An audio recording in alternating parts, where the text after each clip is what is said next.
Pertanyaannya, apakah makan bergizi gratis ini akan mampu mendongkrak kualitas sumber daya manusia di Indonesia menuju generasi emas 2045? Kita bahas bersama Sylvester Matutina, Wakil Ketua TKN Prabowo Gibran, dan psikolog anak Novita Tandri. Malam Mbak Novita, Bang Sylvester. Malam. Selamat malam. Saya mau ke Mbak Novita dulu sebelum kita masuk ke poin untuk makan bergizi gratisnya. Mbak Novita, sebenarnya nih kalau misalnya dalam tumbuh kembang anak ya, katakanlah mungkin sekolah dasar kelas 1, 2, 3, sebenarnya apa sih komponen yang paling dibutuhkan supaya anak itu bisa pintar, bisa sehat, bisa rajin sekolah? Baik, ini bicara tahapan tumbuh kembang anak dan kita bicara usia 0 sampai 6 tahun adalah masa yang disebut dengan, kalau dulu kita sebut golden ages gitu ya, atau absorbent mind. Masa penyerapan dalam semua tahapan tumbuh kembang anak. Kita bicara kecerdasan majemuk, ada 9 kecerdasan majemuk, semua ada di sana. Dan kita bicara usia 6 sampai 12 tahun, tahapan berikutnya 12 sampai 15 dan 15 sampai 18 tahun, sebelum anak masuk ke usia dewasa, tentunya tahapan ini penting sekali. Kalau bicara makanan bergizi di sini tentunya memegang peranan yang penting sekali ya, makanan yang masuk untuk tahapan tumbuh kembang, apalagi kita tahu kita masih struggle nih dengan stunting yang baru turun 1% dari 2022. Jadi dengan adanya makanan bergizi yang gratis ini, buat saya sih sebagai seorang psikolog anak, sangat-sangat satu berita yang baik sekali buat anak-anak. Tinggal nanti kajiannya seperti apa, jenis makanannya, proses penyajian, dan juga kebersihan. Jangan sampai dengan uji coba ini kebersihan dan makanan yang seharusnya baik untuk tumbuh kembang malah tidak optimal. Nah, tapi Mbak Novita, kalau misalnya tadi kan ketika seorang anak nih makan bergizi ya, otomatis mereka kenyang, mereka kemudian lebih sehat karena tadi kalau misalnya makanannya higienis membuat juga mereka akan semakin lebih sehat lagi dari sebelum-sebelumnya. Nah, tapi pertanyaannya butuh berapa lama bagi seorang anak itu bisa dikatakan punya efek yang baik dengan makan bergizi, di samping kalau misalnya mereka belum tentu apakah dengan langsung efek mereka langsung jadi rajin belajar, jadi rajin kemudian mengerjakan PR misalnya. Itu ada koneksi nggak, hubungan nggak tuh? Oh ya, sangat dong Mbak, pasti sangat. Karena di dalam tubuh yang sehat dan yang kuat, dan pastinya nutrisi yang bergizi itu ambil peran di sana, akan mempengaruhi dengan jiwa yang sehat dan kuat. Mens sana in corpore sano ya. Dan itu nutrisi memegang peranan yang sangat penting.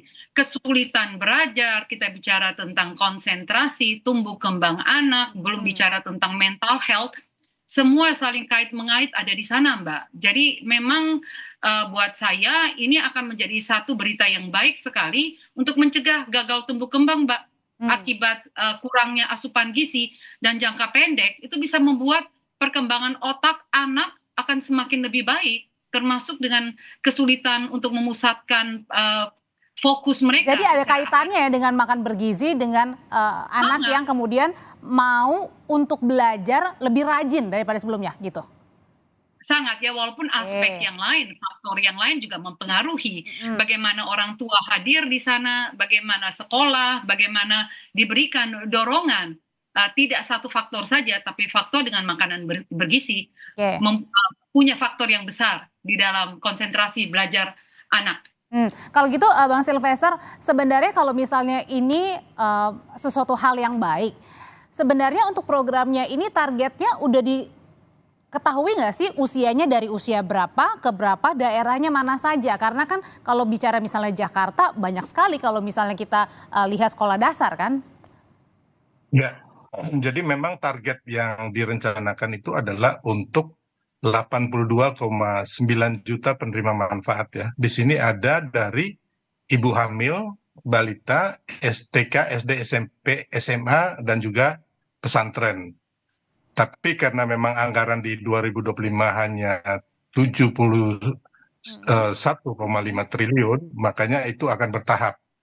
Tapi memang saya juga sepakat ya sama Bu Novita tadi bahwa memang sebenarnya ada studi ya, satu jurnal itu The True Cost of Food, School Meals Case Study ya. Di situ dikatakan bahwa selain untuk meningkatkan kecerdasan siswa atau anak-anak kita, itu juga ada mencegah stunting tentunya, dan juga sebenarnya itu pencegahan obesitas. Ya, ini yang benar-benar Asal tetap benar-benar diawasi ya, Bang Sylvester ya, ya, itu kalau komponen makanannya. kalau nggak salah itu di Swedia ya, kalau nggak salah itu ada 8.000 ahli gizi yang ikut hadir di situ ya, supaya benar-benar kandungan gizi dan juga apa yang menjadi tujuan dari makan bergizi gratis ini bisa benar-benar terpenuhi agar bisa mencetak anak-anak yang cerdas. Tadi Bu Novita juga bilang, tadi saya tambahkan sedikit bahwa memang itu kalau siswa ya kan, kalau dia perutnya kenyang dia akan belajarnya lebih daripada perutnya keroncongan ya. Dan ini memang banyak hal yang terjadi di daerah-daerah luar Jawa ya, daerah-daerah Indonesia Timur, termasuk juga di Jawa, di beberapa daerah pegunungan terpencil itu kan mereka tidak sempat sarapan gitu. Oke, kalau misalnya APBN di 2025 kan sudah diketok ya, 71 triliun ya Bang ya, untuk makan bergizi ini. Nah kalau 71 triliun untuk APBN 2025 rasa-rasanya kayaknya mungkin nggak sih sampai setahun bisa memenuhi target makan bergizi gratis dengan angka yang tadi Mas Wapres bilang sekitar 15.000 ya, artinya tidak ada pengurangan setengahnya. Ya makanya itu tadi kita katakan bahwa ini akan bertahap ya. Sepertinya tidak mungkin memenuhi semua target di awal tahun ya, atau awal pemerintahan Prabowo Gibran. Dan tentunya ketika di 2026 kan Pak Prabowo dan Mas Gibran menargetkan pertumbuhan ekonomi kita di atas 8%. Mudah-mudahan target manfaat itu bisa lebih besar lagi, dan juga bukan hanya makan bergizi gratis ya, ada pendidikan gratis, kesehatan gratis. Kita harapkan semuanya itu bisa nantinya diakomodir jadi secara bersamaan. Yang penting ekonomi kita bisa bertumbuh sehingga kita bisa mengalokasikan budget atau anggaran untuk semua hal-hal yang dijanjikan dalam kampanye Prabowo Gibran itu. Nah kalau dari Mbak Novita sendiri, tadi sebenarnya komponen apa lagi sih yang menyebabkan seorang anak ini bisa tumbuh kembangnya lebih cerdas lagi, lebih giat lagi selain tadi makan bergizi? Baik, ini kita bicarakan aspek well-being, tahapan tumbuh kembang anak. Tadi yang saya sebutkan di awal adalah kecerdasan yang disebut dengan kecerdasan majemuk, Mbak. Kecerdasan majemuk kita bicara ini salah satu adalah dengan makanan yang bergizi gitu ya. Untuk tahapan awal kita juga tahu dengan ada yang disebut dengan 1000 hari paling penting dalam kehidupan seorang manusia. All the way terus sampai mereka di usia 18 tahun. Ada kecerdasan yang lain, Mbak. Kecerdasan bahasa, intrapersonal, interpersonal, kecerdasan kinestetik, harus olahraga gitu ya. Dan kecerdasan spasial, kecerdasan kognitif, ini semua merupakan kecerdasan yang harus dipelajari atau dipunyai orang tua untuk ditransfer kepada anaknya. Tapi yang satu juga yang harus saya lihat di sini, program makan bergizi gratis ini makannya kan cuma sekali. Jadi harus ada edukasi juga, Mbak, di sana untuk orang tua dan anak-anak, supaya edukasi ini bahwa makan kan tidak hanya sekali, tetapi 3 kali. Jadi jangan hanya makan sekalinya bergizi, tetapi karena malamnya tanda tanya ya mau makan apa ya, apakah bergizi juga atau enggak. Betul, di pagi dan malam harinya itu loh, lalu snacking di antara makan itu loh. Karena sayang sekali kalau tidak dibarengin dengan edukasi, sekali hanya makan bisa merusak dengan makanan yang beberapa kali dalam sehari ini, Mbak. Nah, tapi kalau misalnya untuk di 71 triliun itu kan tadi dibilang Bang Sylvester bertahap ya. Bertahap itu diprioritasin untuk siapa nih? Ibu hamil, balita, sekolah dasar? Ya, tentunya semua ya. Semua yang tadi saya sebutkan itu hanya mungkin ada beberapa yang diutamakan itu daerah yang di 3T itu ya, yang terluar, terdepan, ya, dan terasing, intinya itu. Tapi kalau saya tambahkan juga Bu Novita, bahwa sebenarnya anak-anak sekolah ini senang karena ketika mereka makan bergizi gratis itu kan gratis nih. Nah, mereka tuh senang, makanannya enak dan mereka bisa menabung. Nah, itu yang kadang-kadang kita lupa bahwa anak-anak ini akhirnya mereka bisa menabung, yang uang tadinya jajan dibuat jajan, akhirnya mereka bisa menabung. Tapi yang harus kita pikirkan juga bahwa impact ataupun dampak daripada makan bergizi gratis ini jangan sampai juga mematikan pedagang-pedagang yang sering berjualan di sekolah atau ibu-ibu kantin. Nah, ini yang kita harus jaga benar agar benar-benar jangan sampai ada perusahaan-perusahaan besar yang masuk yang harusnya mereka menyumbang tapi mereka mencari untung di sini ya. Tadi bukannya ada perusahaan swasta juga nih yang ikut terlibat nih?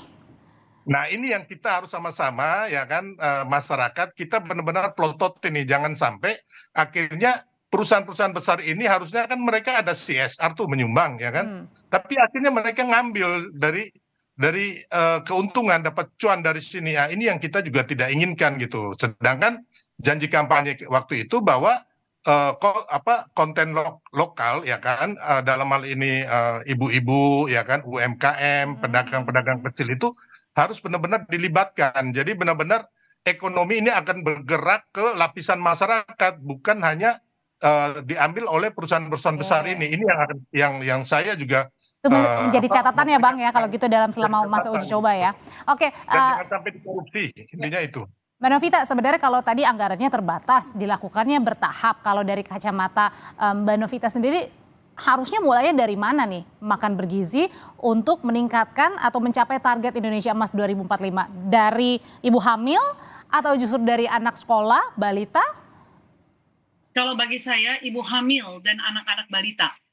Kalau menjadi prioritas utama ya. Dan juga kenapa tuh Mbak? Pak Sylvester, ini kalau dilihat di jenis makanannya juga nih, jenis makanan yang digoreng kalau bisa dibuat dengan proses penyajian yang lebih baik gitu. Jadi lebih. Tapi masalah uji cobanya itu justru sekolah dasar tuh. Ya, ya kalau boleh sih, kalau buat saya prioritasnya dari ibu hamil, karena selama hamil 38 minggu ini, di mana proses tumbuh kembang anak sudah dimulai dari kandungan ibunya. Karena biasanya stunting terjadi justru datang dari ibu hamil ini yang akhirnya anak-anak keluar lalu tidak mendapatkan gizi yang baik karena di dalam perut sudah tidak dapat yang baik dari ibunya gitu ya. Dan kalau mau sekarang adakan prioritas mulai dari ibu hamil dan anak balita dan batita. Nah itu sarannya diterima nggak Bang? Karena kan selama ini selama 2 kali uji coba sama Mas Gibran kan di Sentul maupun Solo ini justru sekolah dasar nih. Saya sepakat sama Bu Novita karena memang sebenarnya waktu kampanye kemarin saya bersama Mas Gibran itu pernah bikin minum susu gratis ya untuk ibu-ibu hamil 300 orang di Depok. Hanya mungkin nantinya pastinya ada lah untuk ibu hamil dan balita ini ya seperti kayak ke posyandu begitu ya intinya memang benar karena memang tumbuh kembang ini pas masanya itu waktu masa kehamilan dan harus kita di sini saya tambahkan sedikit bahwa kalau kayak di Finlandia itu bahkan ada undang-undangnya yang mengharuskan apabila anak sekolah itu diberikan makan bergizi gratis ya. Tapi kalau misalnya nanti dimulai dari ibu-ibu hamil, emang 15.000 cukup Bang untuk memenuhi asupan bergizi untuk ibu hamil nih?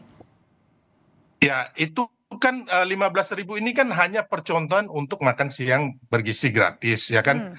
Kalau sebenarnya itu kan hitungannya $1 ya. Tapi kalau umpama di beberapa negara itu 0,7 sen dolar pun bisa ya kayak di China itu 0,7 sen dolar ya. Tapi ini yang sebenarnya 15.000 ini kan bukan patokan yang pasti fix gitu loh.